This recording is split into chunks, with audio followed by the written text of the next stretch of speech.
The following podcast has been brought to you by Banter Club.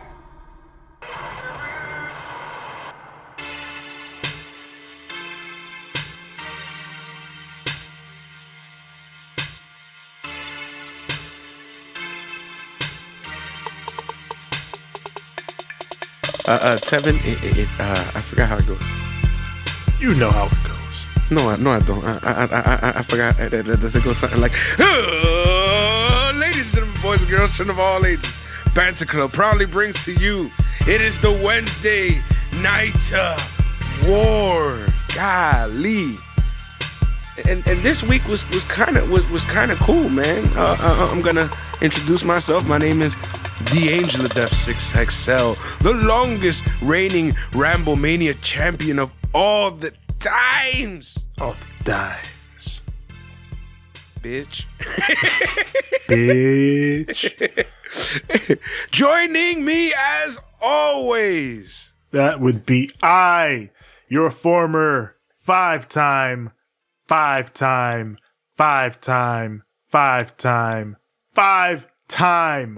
Ramblemania champion of this and all the other worlds, TJ the Great. TJ the Great. Damn right. How's this week, yo? This week was pretty fun. It was pretty crazy. All right, let's start on Monday because we got to start on Monday. Okay. Because I don't even watch this show, but this shit permeated through that show and into the social media viral space. It went viral. So what happened tonight, Jax? She went for a leg drop on the apron. Yes. That's the hardest part of the ring. It's the hardest part of the ring. Her opponent moved out the way. Yes.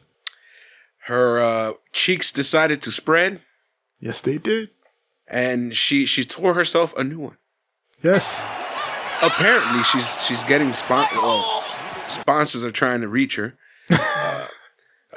There's a bidet company. I forgot the name of it. A bidet company. Yeah, it's like, yo, we're rest in peace to your hole. To ease the pain, we would like to send you a free bidet. In hopes that you just, shout us out. And to be honest, hell yeah. My hole. Yo, that was, you know what it is? That's something that like a little kid in a fucking ridiculousness video says, you know what I'm saying? Yeah. Not something a grown-ass woman says. Or some shit. Yeah. Not a grown-ass woman at a wrestling show. You feel me? Like, Cutler got released. Yeah. Steve Cutler. Yeah, Steve Cutler of Forgotten Sons fame. Yeah, and, it sucks. There's a lot of people on the internet saying some fucked up shit. Apparently, it was because he had COVID and yeah, because he was at a party on New Year's Eve. And according to other sources, they had a storyline that he just didn't really fit in anymore. Yeah. Because apparently it was just supposed to be this weird Dominic and Murphy Lee situation. Murphy. Buddy Murphy. See, this is what happens when you get rid of a motherfucker's name and shit. People have been suggesting on line Blake and Murphy. Put him back. Yeah, that because it was going to be a storyline where it's going to be basically Dominic and Murphy versus Corbin and Wesley Blake, and they didn't have a spot for Steve Cutler because the original idea was to take Wesley out of there and team him up with Murphy again. I'll do that shit on NXT. You know what I'm saying? Like, I'm cool with that, but it's still like, yo, don't. Dude lost his job now, like, but it is what it is. Whatever's happened. I hope that he, if it's something that he did, like, that COVID thing, learn from it and, don't do it again and make sure you're responsible about shit and, do what you got to do and get back to wrestling. Pandemic ain't over, people. I know shit is opening up again and, people are starting to congregate and all that. This ain't over. Not yet by a long shot. as Steve Austin once said. Not by a long shot. Anyway, so with that being said, you know, like I hope, you know, everything, because he didn't seem like a bad guy or a messed up dude.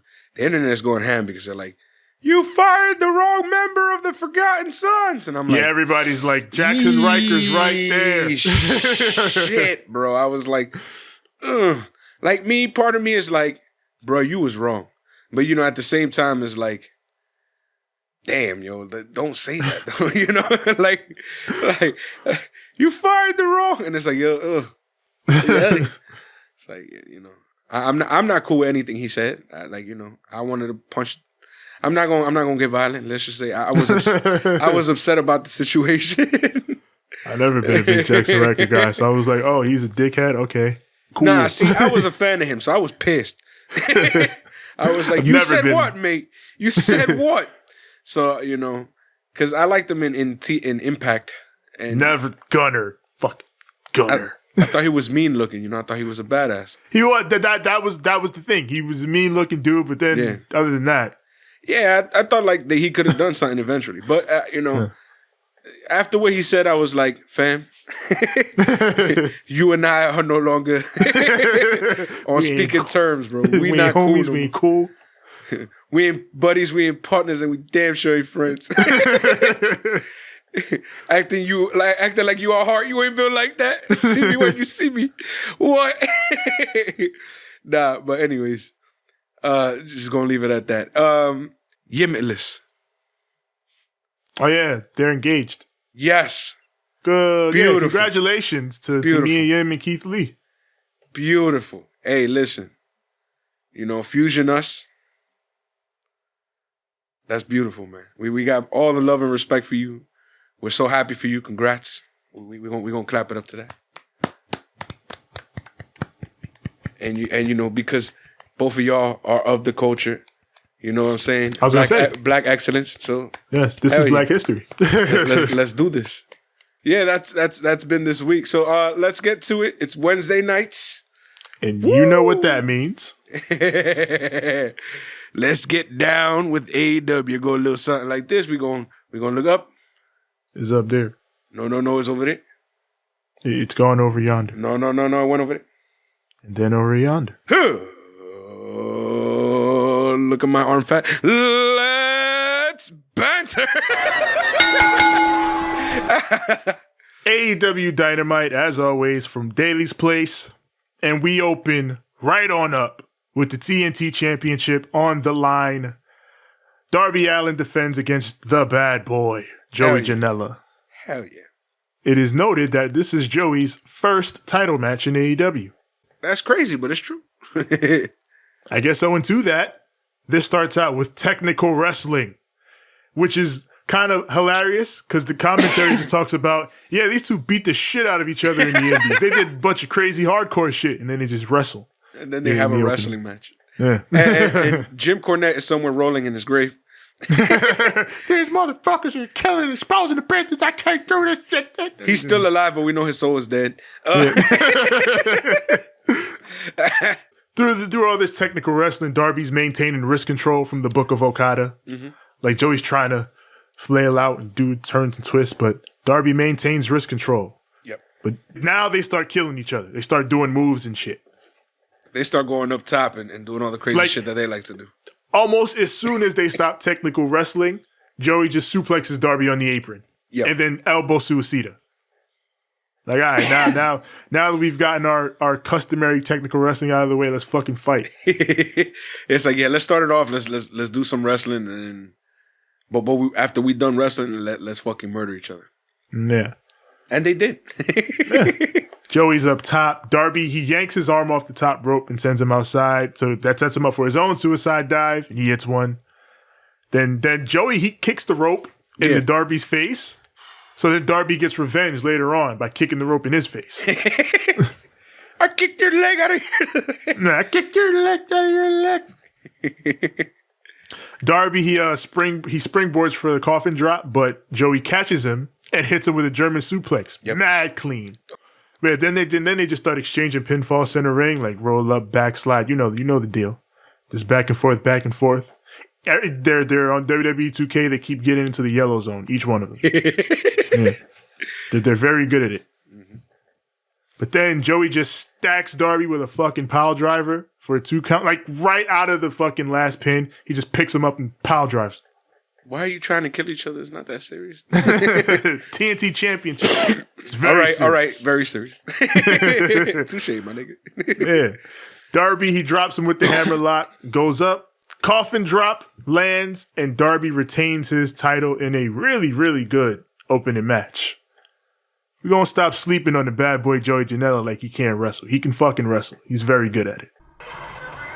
We go to Jon Moxley in the back, the IWGP US champion. They are now acknowledging that on AEW television. He whips that shit out like... He whips that shit out like it's his beef, bro. Like, oh, look at how big my dick is. Tell me he didn't do the... Fucking Gallows and Anderson are rubbing off on people being on this show. Facts. Like, oh, let me show her. Oh, look at this. Oh, you didn't know I had another title, but You may have taken that one, but I got this one now. Fuck you talking about? So yeah, he says Kenta's been walking around with that briefcase, stalking him like a dork. He calls Kenta a dork. I mean, look at Jon Moxley. Look at Kenta.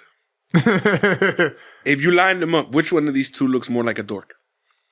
I mean, Kenta do got his colorful hair right now. He got his colorful hair, his shiny tights, his Bullet Club shirt. Oh, I'm a dork. But, as Mox points out later, Kenta showed up because he realizes the time for talk is over, and he wants that IWGP US title. He puts Kenta over. And just like he did in another earlier promo he did for New Japan, he talked about how Kenta is a legend, how pretty much like most guys in the business stole something from Kenta. Yeah. Fucking CM Punk, Daniel Bryan. Anybody will tell you, yeah, I took his move. That shit was great. Fucking Kenta. That's why he came up in WWE like, respect me. He needs to say respect me again because I miss taking a shot. He'll drop it one day.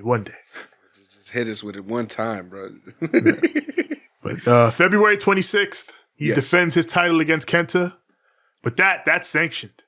Yeah. Tonight, the fact that he brought that up, I was like, oh. But tonight he gonna kill you. Yeah, tonight we gonna have some fun. And then that's where we leave Mox.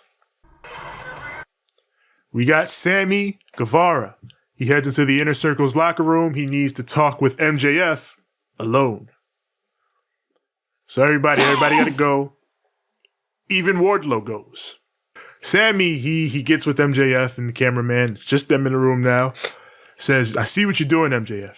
You're trying to take over the Inner Circle. He finally just straight up comes out and says it. But then MJF, he fucking flips it and says, no, Sammy, what if you're trying to take over the Inner Circle? Maybe you hate Chris Jericho. And Sammy, he sarcastically like, okay, yeah, sure, you got me. I hate Chris Jericho. I want to take his spot. Is that what you wanted to hear? And then MJF is like, that's exactly what I wanted to hear. He takes his phone and walks off. But Sammy, having seen every sitcom and movie ever in existence, is like, were you fucking recording me? And he throws his phone. And breaks then he his just phone. Yeah. And he punches MJF in the gut. I guess Sammy wanted the cameraman. I'm guessing Sammy wanted the cameraman here. So he could get the full, He could get the full, so that Jericho could eventually see the full picture. Because as we all know, as Jericho has said on multiple occasions, I watch AEW Dynamite. What if tonight was the one night he wasn't watching? Yeah. Well, he was out there, so. But by now he's probably seen it. And by next week he will have seen it. Like I said last week, I feel like there's more than what we're seeing. There's more to it than what we're seeing because I feel like maybe Sammy Guevara is in on the entire thing.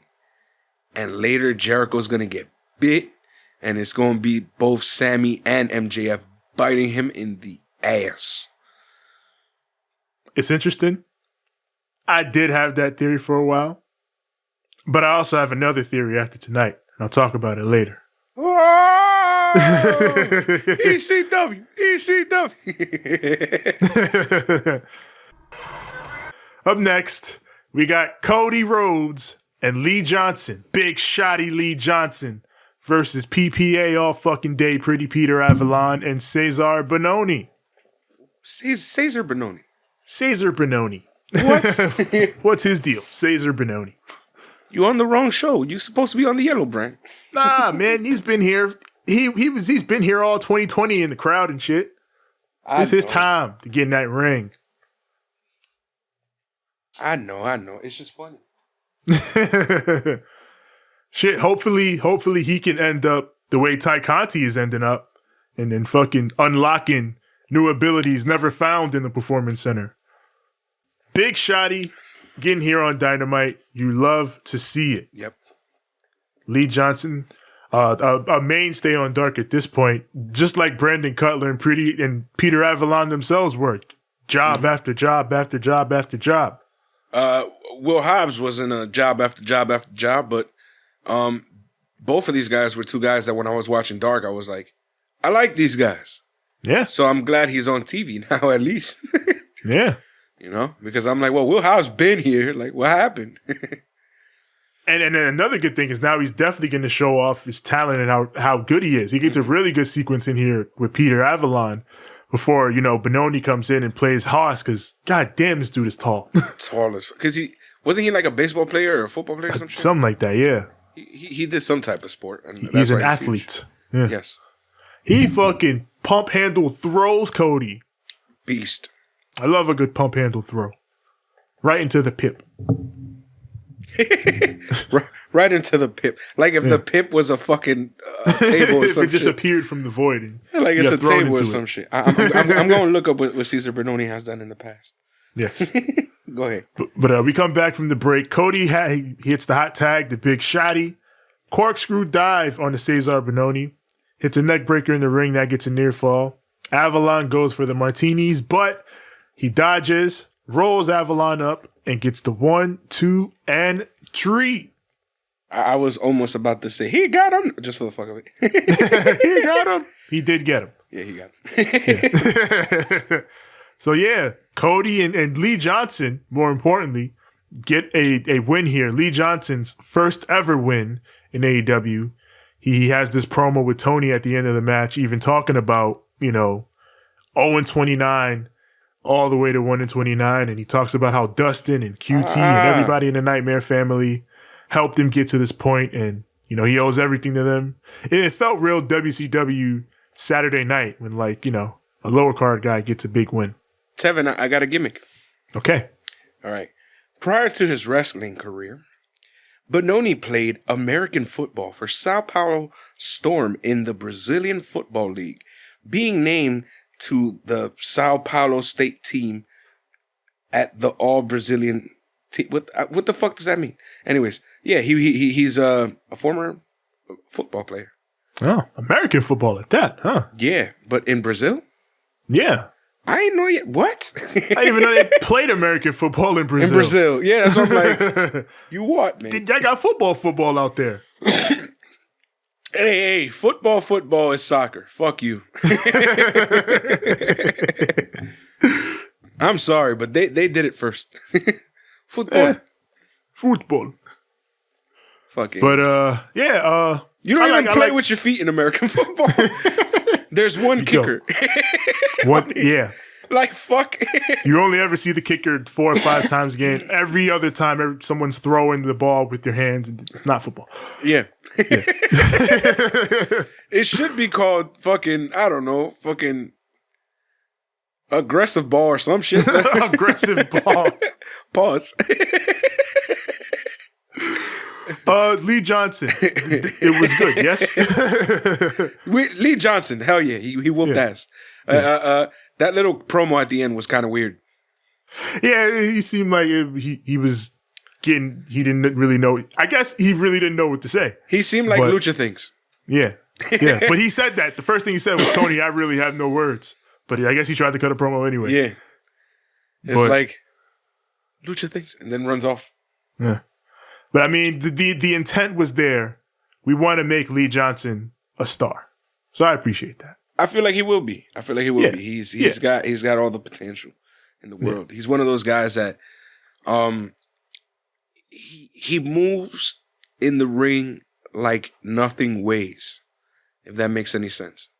Like, you see how Randy's like mad smooth? Yeah.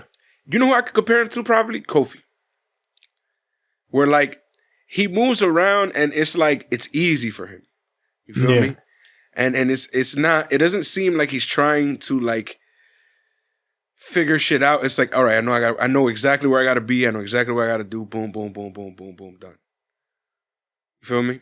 Versus like how a lot of other guys, they're always just like, all right, you can tell that, okay, this is wrestling, they're doing they're going through the motions, and the motions for him are a lot quicker. Yeah, it's just boom, boom, boom, boom. So I feel like he'll pick it up quickly. Yeah. I mean, he's already good. So I mean, I'm not talking about pick it up as in like wrestling wise. I mean like as in where he's going next. I feel like it's his upward trajectory up the card. Mm-hmm. Yeah. But we got Dasha with the Young Bucks, tag team champions, and she asked them about the Battle Royal, and the fucking Good Brothers walk up, and they're literally talking about, hey, how about them reigns we did last week? We did 800K, and then we fucking crushed those other guys, little measly 600K. The first thing I thought was, oh my God, NXT fans are going to be so fucking angry with this. As an NXT guy, it's cool. Yeah, I love NXT. I don't care. This is all good fun. This is funny. This is what they did in the Monday Night Wars. Yeah. And the great thing about this is, if you notice, these motherfuckers is low-key color coordinating. Yeah. Matt Jackson and Luke Gallows, or Doc Gallows, both have the black pants. And then Nick and Carl Anderson both have camouflage pants. Yes. And they're both wearing their merch. Yeah. And it fits because the Bucks pretty much yell at them for screwing up the Battle Royal last week, and they tell them, we were going to pick you when we won, and it was going to be a Bullet Club dream match, and you screwed that up. So then the Good Brothers are like, but our heat's not with you. Our heat is with Private Party because they screwed us. Which that whole thing on Impact is boiling over. It's a triple threat now on Impact, by the way. They added James Storm and Chris Sabin to the match because they got screwy in the match on Impact. These motherfuckers. I like how everything is affecting everything. Yeah, it's fun how it's all unfolding. It's continuity at its best, and I like the fact that we have every single group going through their own little paths, but what they do on this show affects that show, and what this show does affects that show, and it makes you want to watch all the shows. Yeah. That's what I was going to say. It draws you to want to watch these other shows to see, oh, these guys are over there doing this stuff. But the Good Brothers are like, truthfully, your heat is with the Inner Circle. Got this match with MJF and Jericho. Santana and Ortiz eliminated you last week. So, they get Matt all fired up, and Matt is like, okay, you know what? How about we challenge Santana and Ortiz to a title match next week? We'll put our titles on the line against them. Which, yes, please. Yeah. Hell yeah. That's a match I would love to see. Storyline wise is really interesting. We're gonna talk about it later. We got Dasha with Hangman, Adam Page, asking about his potential team up with Matt Hardy. And Hangman is like, I ain't trying to team with nobody. But Matt runs in and he's like, Hangman. Not Matt Hardy, Hangman is a genius. Yeah, Hangman was fantastic here. But Matt comes in being all carny, like, hey, Hangman, all right, I know you don't want to team up, but how about, we just go to the bar, talk about things. On me. Drinks on me. Playing the Hangman's alcoholism. The most carny shit you can imagine. And Hangman's over here like, drinks? Oh, free drinks? Hell yeah. Let's go. He's just like, let me get my phone real quick. And he walks off. And when he walks off, lined up like the Soul Train fucking line, like it's straight up on both sides, just, oh shit. It's the Dark Order. It's like when you walk into the ops block and you're like, oh. I didn't know you was gonna be out here tonight. Oh damn! And you praying to God they don't even recognize you. They have this little awkward X's run in. Yeah. Oh my God. John Silver's like, Hangman, right? Like we wasn't just chilling 2 weeks ago. Now all of us, Hangman, right? Like he didn't just have a match last week to avenge y'all. Come on now. Then he's like, I'll catch you on the flip. And then he's like, oh, that was stupid to say. And then they're all, looking all awkwardly at him, except Anna Jay, who's fucking staring daggers at him. Like, I told you to get the fuck away from them. Didn't I? She don't play. 99 don't play. This just feels like a fucking, I don't know, like some high school sitcom. Like, this is so funny. It's so silly, bro. Like, but I don't mind a little silly. It's fun. It's fun, Next match on this card. It's the bastard Pac versus Hollywood Ryan Nemeth. Yo, I feel so bad because they're just kicking his ass now. Yo, Pac obliterated him to start this shit. Like, the shotgun drop kick, Nemeth chops him, and Pac just, you fucking what, mate? And he throws him. Like, is that he's a little Tasmanian devil, that motherfucker? That's the thing. Pac is like 5 inches shorter than this dude, but he's completely believable as the Hoss. Yeah, he's fucking jacked and ripped to all shreds. Yeah. He looks like a fucking bastard. Yeah. Like I can believe, oh yeah, you shouldn't have hit that dude. He gonna kill you now. Yeah, it don't matter if he's short. It's like Taz. Yeah. You feel me? Taz is one of those shorter dudes where it's like, nah, I'm scared of that motherfucker. That nigga probably literally fucking call his whole squad and shoot me or some shit. Like, I'm not fucking with this dude. This dude is insane. Yeah, nah.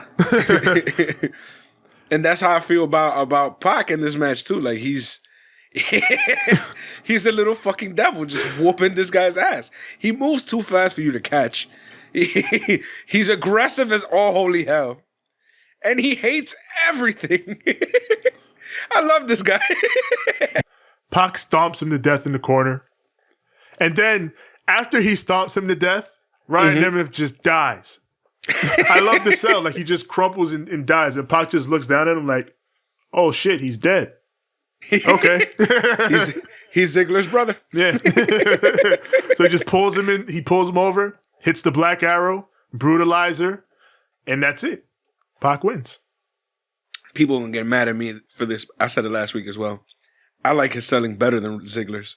I like the selling in this match. I like his selling is like, it's not overdone. It's really good. Yeah.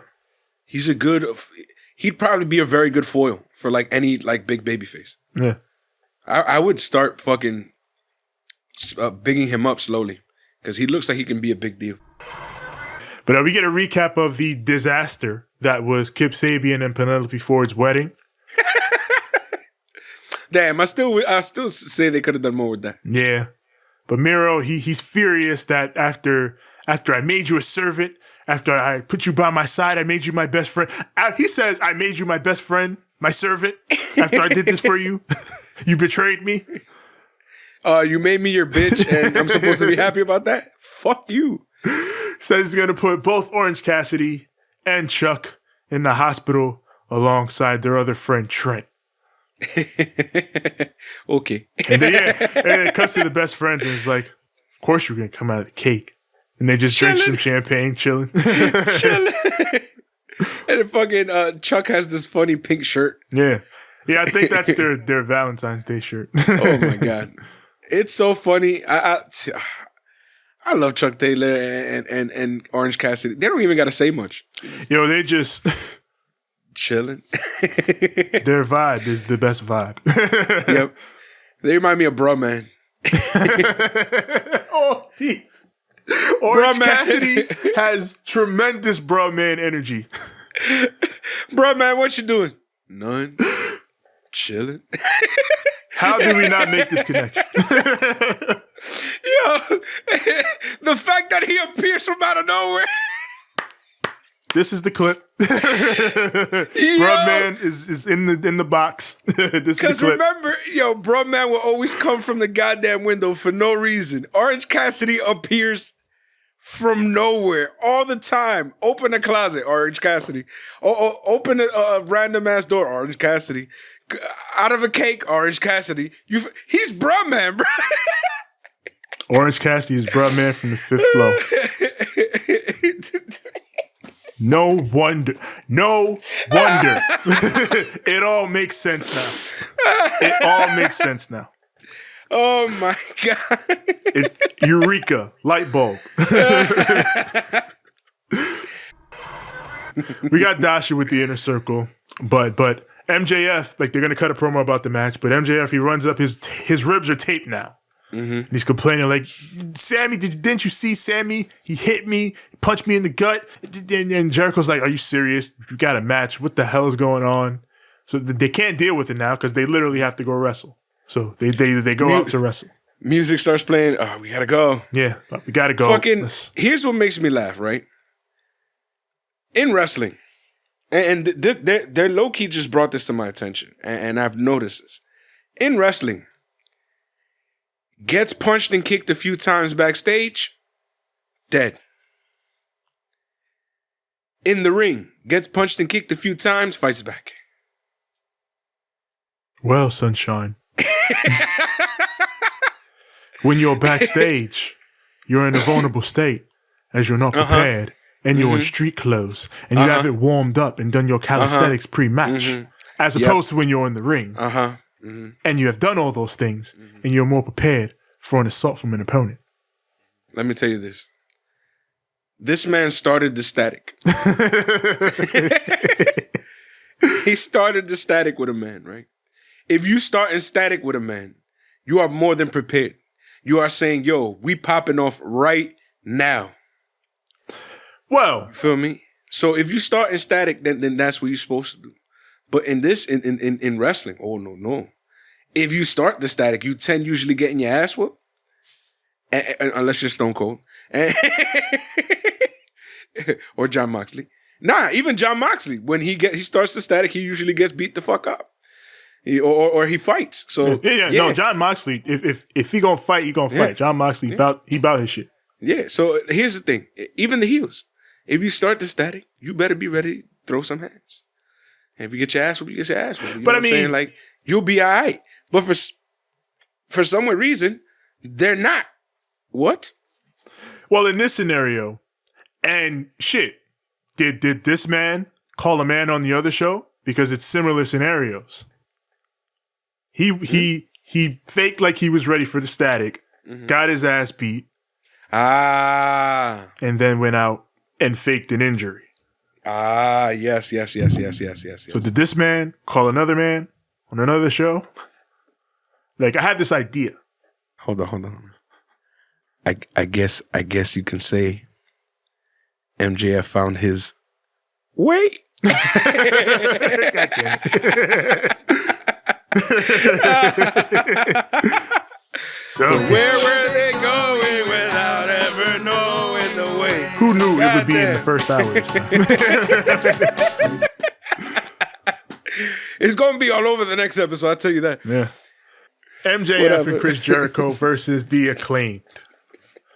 MJF, he has this inset promo about how, he and the Acclaimed were all at the same school, and he was the first pupil of that school to really become a star, and he opened the door for them, and they should be kissing his boots and being thankful for the fact that he did such a thing for them. He fucked up. He should have just said kiss the ring.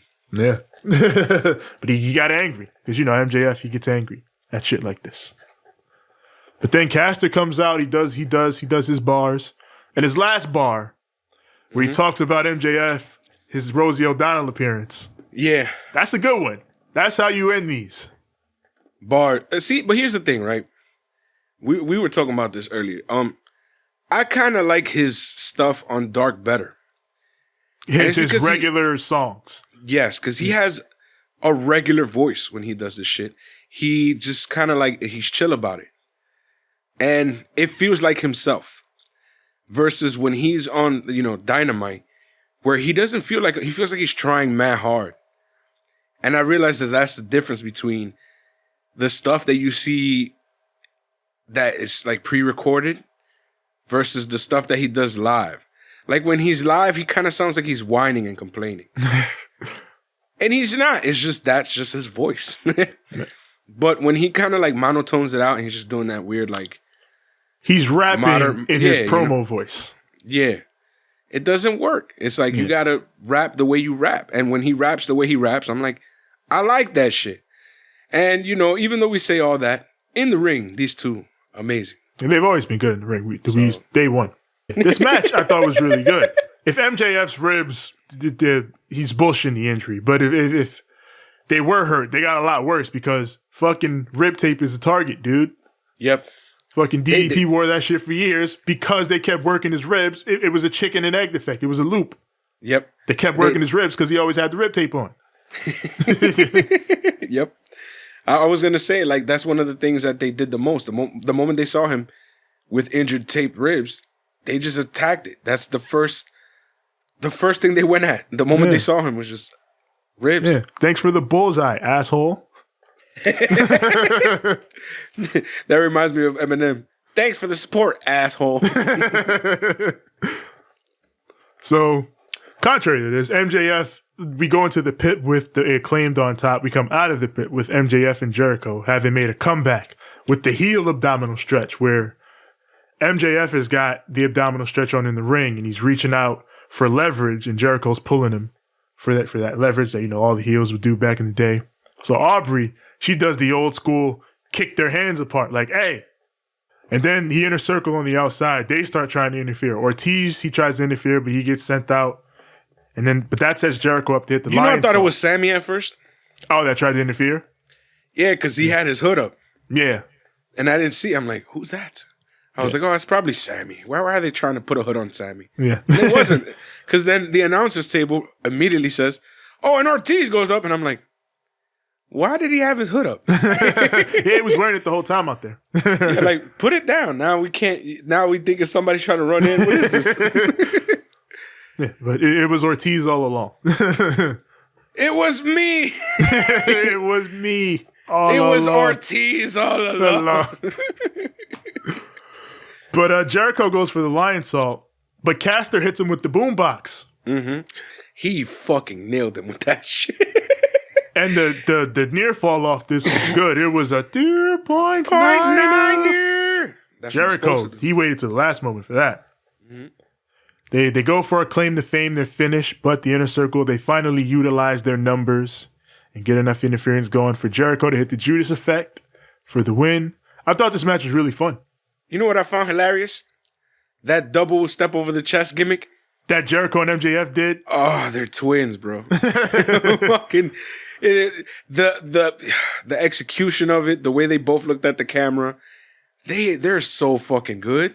Like they straight up just play like an old school heel tag team in this match. Yep, father and son, bro. Father and son. Just this is why fucking Sammy is upset. They got better chemistry than I've ever seen. Fucking You stole my fucking dad. Like, Les Sex Gods, chemistry. MJF and fucking Jericho, twins, my nigga. Sammy Guevara comes down to the ring. And then Jericho, he's like, all right, Sammy, what's the problem? What's going on? Jericho's fucking winded. Yeah. Sammy, you got to, what's the problem? Stop drinking, bro. Start fucking taking, you know what I'm saying? That's what it is. You enjoying that bubbly. Match. Yeah, Jericho's like, what's going on, Sammy? What's going on with you and Max? But Sammy's like, don't you remember, Chris? Didn't I tell you months ago? Mm-hmm. If one more thing happens, I'm done. One more thing. Jackie, one more thing. He points to Max and like, that's it, Chris. I'm done. I'm out. And Jericho's like, what do you mean? What do you mean you're out? And Sammy's like, I quit the inner circle. Oh. And everybody's reaction. Yeah. Santana and Ortiz like, yo, bro. Hager's like, bro, no. Yeah, like, Hager, not too much. Santana and Ortiz looked at him like, fuck are you doing? Yeah, no, come on, bro. And then Marvez, I believe. So he walks out and then Marvez catches him outside or whatever. Yeah. Because Jericho's in the ring just like, the fuck? And everybody's in the ring like, the fuck? MJF's trying to console Jericho and shit. Jericho's like, no, fuck. Yeah. Like he seems genuinely upset. And then, Marvez, because, if you need to catch somebody, Alex Marvez is your man. He will find you no matter where you are in this world, as we see later. But now, luckily, Sammy's just in the parking lot, so this is nothing for Marvez. He finds him immediately. He's like, "Hey, what's going on, Sammy? Are you really done?" And Sammy's like, I just need time away from this place. And then he leaves. See you on Impact. Because this place kind of implies that he's just leaving AEW altogether for a little bit. And another interesting thing is, people have pointed out, left out that babyface tunnel. Yep. I think he's going to go have a few drinks, a la Hangman Page, and hang out and Impact for a little bit.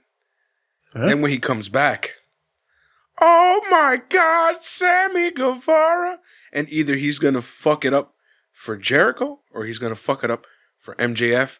But either way, we're going to find some shit out. And this is why I'm guessing you're thinking he's not going to be on his side. Yeah, like you said earlier, the possibility that Sammy is in cahoots with MJF.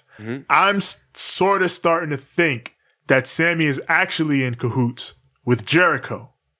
Someone pointed out, and I forgot this. You remember that week when MJF wanted to talk to the Inner Circle alone? Yes. And Jericho and Sammy went off to talk alone? I forgot that Jericho and Sammy went off to talk alone, and they didn't have cameras with them. So now I'm starting to think, what if Jericho has been privy to this shit the whole time? Yeah, I know you're trying to fuck me over. I've been in this business 30 years and you're a piece of shit. And Jericho even said from the beginning, if you fuck us, we'll kill you. So now I'm wondering, is Sammy and Jericho in on this together and I'm a dip. We're going to let him think he won. And then when the time is right, we strike. We now head to the bar where Matt is attempting to carny Hangman. Oh, wrong bar. Not that bar. Not that bar. Not the bar. Yeah, so they place go to where the you bar. drink alcohol. Yeah, Matt and Hangman is at the bar pretending to drink, he's taking drinks and then turning away and then not taking the shot, pretending that he's drunk out of his mind while Hangman actually drinks. But he doesn't realize that Hangman is an extremely high functioning alcoholic. Yep. So, I was gonna say some funny shit, but now let me just. So yeah, he's like, Hangman, listen, I understand you don't want to be a tag team, all right? But how about we do this? How about you come into my Hardy Empire? I offer you a deal, same deal I offered Private Party. Just 30% of your proceedings. Oh man. So Matt, thinking he's got Hangman drunk enough to just say fuck it and agree. Hangman's like, you know what, Matt? Yeah, fuck it. I'll do it. You got a pen? So Matt turns to the camera. Yep. To look for a pen. Yeah. And he's like, hey, he turns to the camera like, hey, I'm making you're here so that you can document that he signed this because, when he sobers up, he might be a little upset. Yeah. So, you're here for prosperity. Make sure that, this goes well and that this is concrete. While he's doing that, Hangman switches the contracts. He tosses the old contract out. He had one somewhere around his waist. Yes. He pulls that shit out. He's like, hey, Matt, hurry up, man. Come on. Did you sign it? Yeah, I signed it. Yeah, I think you got to sign it now. You got to sign it now. Yeah. Then Matt signs. And Matt, he has signed this contract and he's happy. Having completed his carny activities for the evening, thinking he swindled Hangman, not realizing that he himself has been swindled. Nope. Let me holler at you right quick. Doesn't it feel so good to have one of these guys who's a good guy finally not fucking being dumb? I didn't even have to say it. That was what I was going to say. Fucking good guys being smart. Smart baby faces. You love to see it. You love to see a smart baby face. And this was some next level shit because Matt really thought, oh, this man loved to drink. I'm going to get him drunk and swindle him. Swerve. Yeah, nigga, I love to drink. You have to give me a lot drunker than this. Yep. Bro, I'm a professional drinker, bro. I'm MLD, son. Major league drinker, son. So, we got Tony on stage, here to introduce the man, the icon. Say the line, Tony. It's getting bad now. He's not doing it the same. His voice is getting harsh every time he says it now. More and more harsh. It started off as, it's Sting! To now, like, it's Sting! Like, it's because they're making Tony introduce him like to the crowd every week. Instead of just letting him say it on commentary. Yeah. Let him say it on commentary so it sounds... Now he's got to do big voice projection. It's Sting! Now he's over here talking about and like his voice is gone. So, once again, before Sting can say a goddamn word. Hey, yo, Sting! Hey, look up here. Look. Would you look at that? Let me show you what's going on over here. Yo, go to the back. Go show him what we got. Show him what we got, cameraman. Back here. So at first you just see Taz there, and then fucking Will Hobbs sitting towards the camera with the most menacing looking face I've ever. Like he looked like he just shot a motherfucker. He's over here. And then they got the lighting with it. So it's like Taz. And then the most evil motherfucker, man. It looked like something out of a scary movie when you see, this is where you know he fucked up. It looked like Will Hobbs was going to kill Taz. But yeah, they pan over to the back of the truck. At the back of the truck, they got a rope going all the way up to a body bag. Yes. And in said body bag, they're like, look who it is. It's your boy Darby Allin. And he's over here like dead and shit. And like they're holding his head up. But what hurts my heart is that fucking Brian Cage lets go of his head. And he doesn't like put his head down. He completely lets go of his head. So Darby Allin's head that was just resting on this man's hand, just mad hard on the ground. And I'm like, yo. I mean, they added to the, yo, he's really dead. Yeah. But it was like, yo, that's fucking savagery. And then considering what they're about to do. Yeah. Which is insane. They zip his head up. They don't cut or pan. They drive the fuck off with his body in the bag still. And I'm like, yo, is this man okay? Like, what did they just do? You fucking know this was Darby's idea too. So we're going to put you in the body bag, then we'll pan away. No, don't pan away. Nah, just fucking leave my body there. I'm going to take the ride. Just put some padding on the bottom of the body bag, and then you could even drop my fucking head on it. I hope that shit had padding. Because his head I hope to God, shit. Yo, you saw the way he let go of his head and just mad hard? He died, and he was bro. definitely fucking... Nah. Oof. And then they drag... That shit was scary. Yo. Why are you the way that you are, Darby? He doesn't care. He wants to kill himself. Anyway. And then Sting heads off to save his son from these jackass antics. What else would you do? Yeah. Yo, the fucking lighting on Will Hobbs is still killing me. Just he looks so mad. I mean, he already looks scary looking. Like he's already a big... Yeah. Like Will Hobbs just be sitting there. He's menacing. Look at him. Yeah, like, yo, shit, son, you my nigga. Like, don't hit me. Yeah. Then he started mugging and shit. Oh, I'm sorry. I'm like, all right, bro. I don't know what I did, but I'm sorry. It's like seeing Ice Cube me mug a motherfucker. You're just like, all right, bro. Chill. We are going to play some golf with the world champion, Kenny Omega. Why are we here with Kenny Omega at the golf course?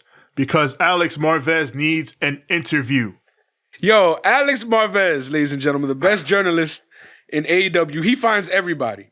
Best journalist in wrestling. He got GPS on every... He goes up into the dang sand, and I'm over here like, what what are you doing, my brother? This man just walks up in his fucking AEW suit. Like, what are you doing? Just like he's backstage. Like it's nothing.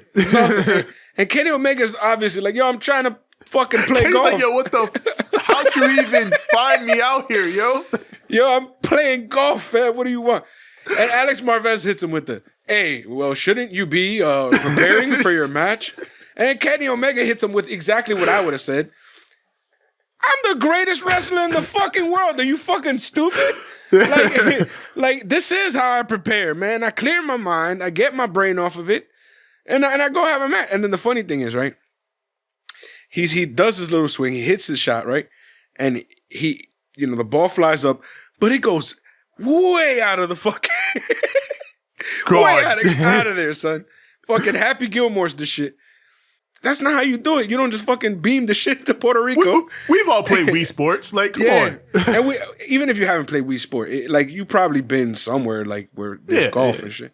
Yeah. You know what I'm saying? You just, pop it up a little bit and tap it. And he fucking happy. And then you can see in the back as Kenny is talking to Marvez and, all the interaction is happening. Don Callis is telling whoever the fuck the caddy is, yo, get another ball, put the ball in the thing so we can just front, And you see them doing all sorts of devious shit in the background. And I'm over here like, you dumb motherfuckers, what are y'all doing? And then afterwards, when he's done talking to Marvez, he looks at him, hey, did I make it? Another eagle, Kenny. So then Kenny and Don and all of them, they're leaving. And then Marvez is like, can I get a ride? How you get there?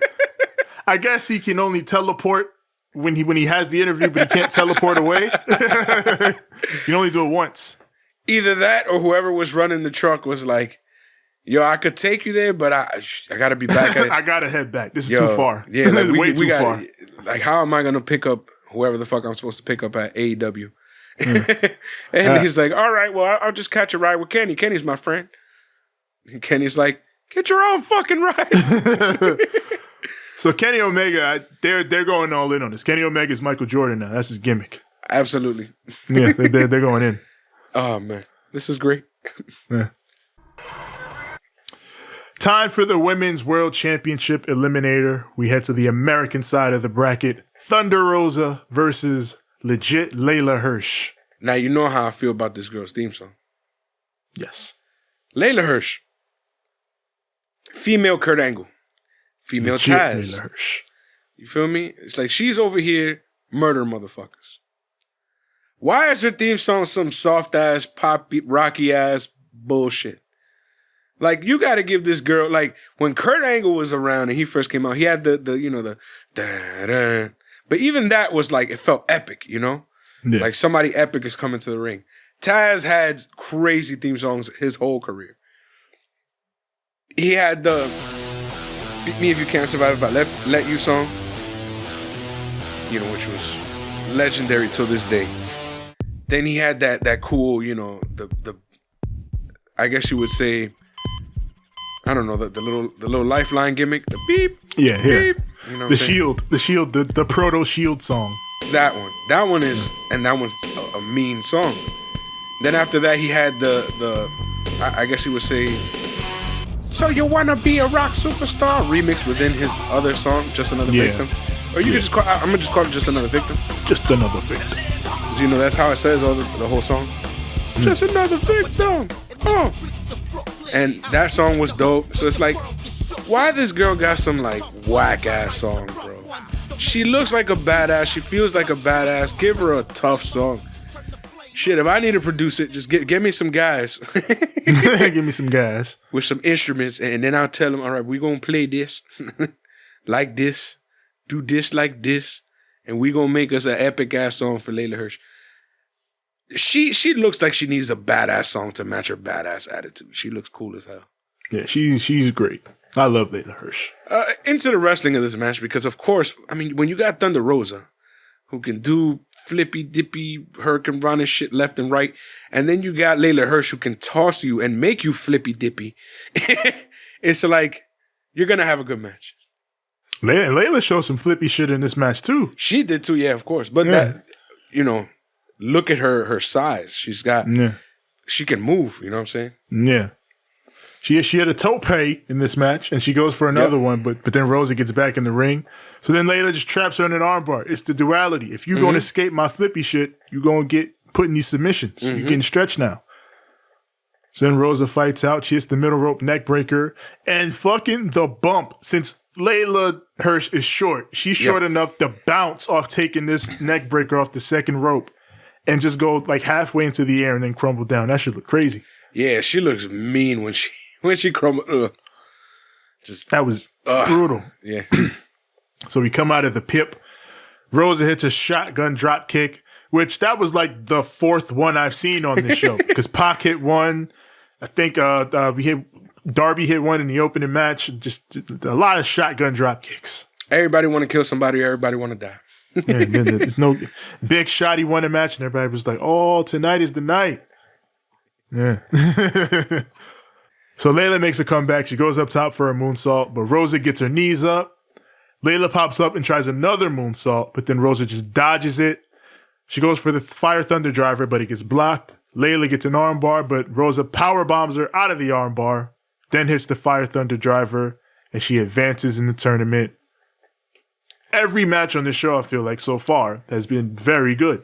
Yeah, like, they have what I would say is just like the type of matches that you would see on a regular old school, but like, let's say like 2000s or, you know, like early to mid 2000s Monday Night Raw and SmackDown, where like it was great. Like the matches were just really good. And because, you know, you had all these different components at the time. Like they're like towards, I would say towards the end of the Invasion angle, not yet Ruthless Aggression era. Like they had some shows like this where it was just like great matches, then some progressing story points here and there. Yeah. Which is kind of like, I like that little formula right there. And then there was definitely a solid balance of both on the show. Mm-hmm. So. Anyways. So yes, it is main event time. The Forbidden Door has opened. Tony Khan he did a paid ad on Impact this week where he's getting like drunker and more power mad in these every week. Every week he just becomes douchier and more carny.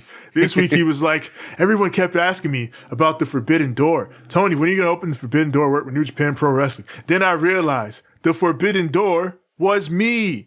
I just had to open myself up. So now he's changed his location on Twitter to the Forbidden Door. Oh my God, dumbass. Oh my God. For a motherfucker that never wanted to be on TV, Tony Khan is nailing it so far. Yep.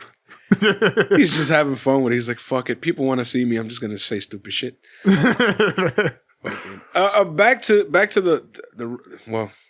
the show. Didn't fucking Lance Archer feel like a big ass star here? All four of them, I feel like, felt like big stars. This had big match feel on these entrances. I feel like for everybody. Now here's the thing though, we're used to it with, you know, Kenny Omega. Yeah. We're used to it with Jon Moxley. Yeah. KENTA, you know, we're not used to it here in America, but we're used to it in Japan.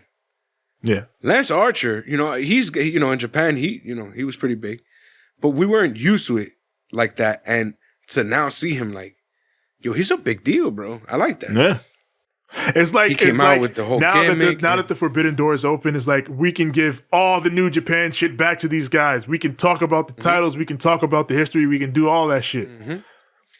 WWE wouldn't do it if you paid them. Yeah. Like while AEW is over here embracing it. Excalibur was like vomiting that shit tonight. And he was with Suzuki-gun in New Japan Pro Wrestling. He wrestled John Mox for the IWGP US Heavyweight Championship. Like he's been waiting us know. Years to say all this shit. Letting us know. And I'm not gonna lie though, I saw the AEW title right in front of their US title. God, their US title's fucking pretty. Seeing Kenny and Mox with those belts was like, these look like two fucking champions. Yep. And the way Mox came down through the parking lot into the I love arena. That he can bring that belt now. It's just yes. perfect. With that swaggy. Yeah. All that shit was all the drip. Everybody came out looking drippy. Yes. KENTA, which we didn't really talk about much, to see that Bullet Club logo big and huge on that fucking, their Tron again. Like, it's been since All In since they've had that up there. It kind of hit me here. Like, yo, bro, KENTA is on TNT. That's kind of fucking crazy. Like, KENTA was in WWE, so like he's obviously no stranger to even being on like a major show in America. Mm-hmm. But like, that was Hideo Itami for one. Yeah, this is KENTA. KENTA. Yeah, like he did not hold back, and it bugs me because I'm like, yo, why didn't WWE let him do all this shit? Yeah, well, I kind of don't give them shit about KENTA just because like. Yeah. It was a matter of he got hurt a couple times, and it was always a matter of just wires getting crossed. It felt like with that, bad luck. It felt like bad luck more than anything. In my head, it was like you're making him do all this shit to prevent himself from wrestling the way he wrestles. That too, they did do that too. When I feel like if you let him wrestle the way he wrestles, he wouldn't have gotten hurt so many times from trying to stop himself from wrestling the way he wrestles. Because if you notice, every time he got injured, it was from doing some WWE shit. Not his shit, his moves, the way he wrestles. Wrestling. Let him do his shit. Yeah, that was the other thing. Wrestling performance center guys. Like, I understand it's NXT, everybody got to go through the shit, but like, bro, this is KENTA. You can move him along. You don't got to have him running the loops. They did it with Shinsuke. I don't know what the fuck happened with KENTA. Yeah. So I think you know what it is? It's that size shit, WWE. It's that WWE size shit. Because if you notice, Shinsuke's not the biggest motherfucker in the world, but he's a tall motherfucking dude. Yeah. Especially compared to KENTA. KENTA's a lot smaller. Yeah. Which is why they threw him on 205 like dumbasses. Yeah. I would have never, bro. Stupid motherfucker. Yeah. And that was the other thing I was going to say. Like, while KENTA he was in WWE and then got around, like the most he ever got to in terms of like big exposure was 205 NXT. He never got to like Raw or SmackDown or anything like that. This is KENTA on a major league pro wrestling A show in the United States of America. That's awesome. To me, it was the bulk of everything. Yeah. Is seeing KENTA come down, seeing the Bullet Club logo back on that goddamn screen, and just him and not bullshit Bullet Club, because although the Good Brothers and Matt and Nick are technically Bullet Club OGs and Kenny as well and all that, and this might have been started by Bullet Club OGs, but KENTA is legitimately claiming the set right now. He's in the set as we speak. Yeah. You feel me? And for a long time there, it just felt like I was not going to see that ever again. Yeah. Like even with the Good Brothers coming in, even with all that shit, it was like, it's still not really Bullet Club. We're hyping it because, we want it to be Bullet Club, but it's not really Bullet Club. Yeah. Nah, this is Bullet Club. This is Bullet New Club. Japan titles, all of it. Bullet Club. This is Bullet Club. Bullet Club. Hence the shirt. Yes. Bullet Club, Bullet Club, Bullet Club. Yes. We said it all over the show and everything. Bullet Club. Another thing Excalibur pointed out here, 3 of the 4 men in this match have been IWGP US champion. Kenny was the inaugural champion. Moxley is the current champion, which he won from Lance Archer. And the man who is chasing that title is the 4th man in this match, KENTA. So this all leads to the start where KENTA uses the briefcase on Moxley. He hits him with it. Yep. Takes him down. This is all New Japan. This was a fucking crazy New Japan tag. This is what I wanted, though. This is what I wanted. Like, the whole time, when I started watching New Japan, I was like, damn, it'd be dope if, we had English commentators and it was in America and they had, like, Bullet Club America or whatever. Yeah. Or not Bullet Club America, like New Japan America. Yeah. New America. Like, I would love that. But I was like, it'll never happen. Finally, we get AEW and I'm like, oh shit, it could happen. Then we're like, oh, the Forbidden Door. And we're like, oh. No. And then out of nowhere, fuck it. Here we are. So yeah, after he hits Mox with the briefcase, he tries to do the same to Archer. But then Archer is like, you fucking what? I'm going to kill you now. So then Kenny and KENTA, they get into it over beating up Mox. Like Kenta pushes Kenny away, like, fuck you, he's mine. Tevin was about to say they get over. I'm like, of course they get over. Yeah, they're already over. But yeah, they're fighting over who gets to beat up Mox. But then Mox starts beating them up. Yep. So they put him down and they're like, all right, let's whoop his ass first. Then later we can deal with that. Yep. But as they're doing that, fucking Archer just runs and pounces the shit out of Kenny Omega. And in my head, I'm like, don't you forget about him. Because he was sitting in that corner like, yeah. I'm like, how you forgetting this big motherfucker just standing there, like, bro? I'm about to do it. And he did it. And he gets up. Pounce! He should have done the Marcus Corvan fucking. He's endorsed by that man. So this I miss him, bro. I miss him too. Yeah, why did he stop? I know why he stopped, but I'm saying like why he didn't come back. Man, we got Carlito back in WWE right now, so shit, maybe we can get this man. Get him back on Impact. Yeah. Hit him up on Impact, ladies and gentlemen. Impact, if you got half a mind. We opening all these doors right now. Let's open the door to get Monty Brown, the alpha male, back in the fold. Hit him up. Let's make it happen. So yeah, speaking of Japan, Kenta and Mox just start trading Japan style center ring. Oh yeah. They just start throwing hands. Oh yeah. Mox goes for the paradigm shift, but Kenny comes in, hits him with a trash can. Then he fucking crushes him with the moonsault with the trash can in hand. Yo, what are those trash cans made out of, bro? Man, I don't know. Some gimmicked metal. That shit gave way so quick, bro. Yeah, it did. It just I'm like, how? I wish the table that fucking Kenta uses later fucking gave way like that. We gonna get to that. But I mean, I guess since this shit gave so quick, this is why they laid it in, because like that drop kick Kenta does with it in the corner, he fucking goes through Moxley with that shit. Kenta was laying his shit in this match. Like, I get to wrestle how I want on American TV, great. But that's what they should have done in WWE. They should have. They should have. But, you know. He knows what he's doing. Yeah. Stop bitching.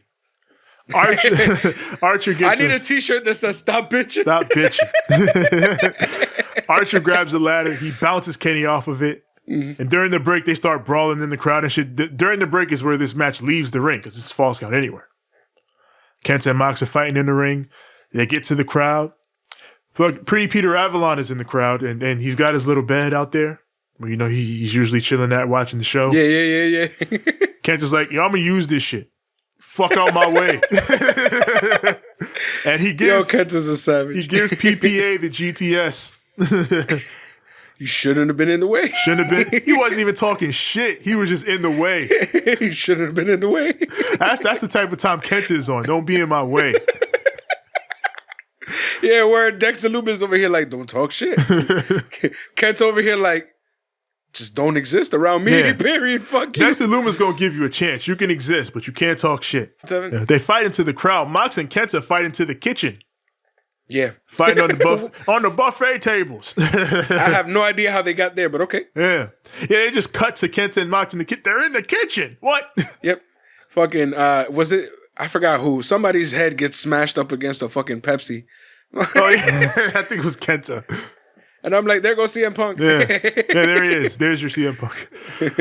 Yo, they fight to the tables. Kenta DDTs Mox on the table. Mm-hmm. Oof. Then he locks in a crossface. But then for the save, here comes Lance Archer. And he fucking potatoes Kenta. And I don't mean he punches him. He comes in with literal potatoes. With a potato. Yeah. Fucking, I think it was, what's this guy's name? Simon Miller. Who was talking about, like, that's the most dangerous weapon in pro wrestling right now. Yeah, potato. It's fucking potato. He had a fucking sweet potato, though, and I'm like, it's not like a regular potato. Sweet potato. Yeah, like, sweet potatoes are a little soft. They have some give. Yeah. A potato hurts. Yeah, and that's why they call it that. Yeah. So then... He hit him with a real potato. Mox gets in on it, too. He hits him with a potato. Tony is, like, gleeful and, like, he hit him with a potato. So back to ringside. Mox has got a kendo stick. He's beating up Kenny with it. And, you know, Jake is in the corner. He's chilling. He fucks with it. As Mox walks by Jake, he gives a respectful. But I love that Mox is just an unabashed Jake mark. I'm using your finisher. I'm sorry. I love you. So then Mox, he goes up top. Kenny blocks him with the V trigger, hits him with another outside. Kenta and Archer return to the stage. They get to the announce table. It looks like, and I think people were pointing out, I don't think we've ever had an announce table bump in AEW. So it's looking like we were going to get our first here. Yeah, but it wasn't to be. Only in favor of something much crazier. Yep. Kenta escapes the powerbomb, ducks Archer, and then just goes running off the stage to give Moxley a double stomp through the ring announcer's table. And that was a bad idea. So I'm going to tell you what ended up happening. So that shit didn't even try to give. They just tumbled the fuck over. Yep. It literally, you can see it if you're watching a slow-mo. When Kenta lands, his feet land on Moxley's like midsection, which is where they're supposed to land, so that was fine. But being that, Moxley's hands are down here, right? That's fine. His foot is gonna hit like his midsection, and that's okay. That everything's being properly blocked. But his head was wide open, and Kenta's knee cracked Mox right in the temple. So when they land, they're fine. But then you see out of nowhere, Moxley goes, ooh. And he's holding his head for a hot minute. They're like, man, that shit was mean. Like you could see him slip, and then his knee just right in his temple. Yeah, that shit looked insane. I guess the New Japan brought over the tables too through the forbidden door. They brought the tables too. I am the table. God damn it. Once again, Lance Archer still lives. So everybody dies. They forgot about him again. Yep. He hits his rope walk moonsault for a near fall. Goes for the blackout, but the Good Brothers run out. So Jake, he takes out Carl with a short arm clothesline, but then Gallows, he finishes him off. Fucking Jake getting in there with short arm clotheslines. Yeah, it was such a struggle though. But before Lance Archer did that, before the Good Brothers came in, he big booted the shit out of this motherfucker. Yeah. The Good Brothers, everybody actually, the entire goddamn Bullet Club squad that's out there just end up all going after Archer because it's the only way they can take him down. Yep. We keep forgetting about him. He keeps coming back, killing all of us. We just gotta get him, all of us. We gotta jump him. We just gotta jump this nigga. If we don't kill him, he ain't gonna die. Yeah, Kenny, he lifts Lance up with assistance from the Good Brothers for the One-Winged Angel and gets the win. This was some crazy Attitude Era / New Japan type brawl, and it was crazy fun. Love it. Yeah. Like, I don't think we've talked about a main event this... I don't think I've actually remembered details of a main event like this one. Yeah. Like, every other show, I'm like, yeah, this happened, yeah. And then I let you talk for the most part. But I'm over here remembering the whole fucking thing. Like, I remember how crazy this shit was. It was just insane. Good fucking match. I like it. And then with that, the Bullet Club stands tall. That's Dynamite. I thought this show just straight up did not miss in ring. Every match was at least solid to good. Like the weakest match, probably the Cody tag team match with Lee Johnson. But like even that wasn't bad, and it served a clear purpose. And we're highlighting Lee Johnson. We're gonna give him his dub. We're gonna let him display his abilities. And the story stuff, everybody's story progressed. Yeah, a bunch of big story progression. Sammy leaving the inner circle. That whole Sammy thing is gonna have us like for a while. The whole Kenta Bullet Club situation. Yeah, the Bullet Club thing is getting deeper and deeper now that the door is really truly open. They got Matt and Private Party getting weaved into Hangman and the Dark Order. It's a bunch of stuff going on. We got smart baby faces. Got smart baby faces out here. It's good stuff going on.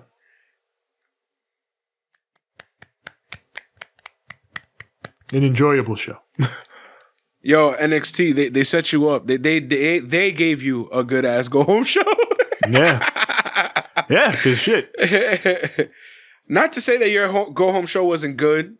Just saying that they help with that too. Yeah, they put you in position to, feed off the atmosphere. Yep. And to be honest, this week in wrestling helped you out because MLW did some stuff. New Japan did some stuff. Junior heavyweight stuff, Tevin? Yeah. New Japan had a big show the other night. Naito's challenging for the IC title. I think they might split the titles finally. The IWGP heavyweight and IC. Oh. Maybe. Naito's challenging for just one. So we'll see. Naito! Yeah. So yeah, that was Dynamite. It was fun. We move on to NXT. It's the other black and gold brand. Yes, the other black and gold brand. It's all black and gold on these shows. And now it's time. It's my show. It's my war. It's my time. It's my time. More time. Time. As you know, it is my time. It is this man's time because it is this man's show. It is NXT. You can't see the man because the mic's blocking. But you can see the name. It's Terrorize. It's their time too. Yeah, we just did their time. We just had a lot of fun talking about their time. But now it's my time. Some of these guys are still here. Some of those guys, we can't do anything with that. We're not allowed. That's your fault. Shh. I knew. Well, yeah, it is time for NXT. As always, from the Capitol Wrestling Center. And Men's Dusty Tag Team Classic, the semifinal. That opens the show. MSK versus Legado del Fantasma. Some nice flippy tag team shit in this opener. Perfect style of opener, in my estimation. Did you peep how gangster these niggas came out? Legado? Yep. Why are they so hood unintentionally? Like, we joke about these dudes being drug dealers, but their entire fucking aura is just... Raul Mendoza ain't looked like that before. No.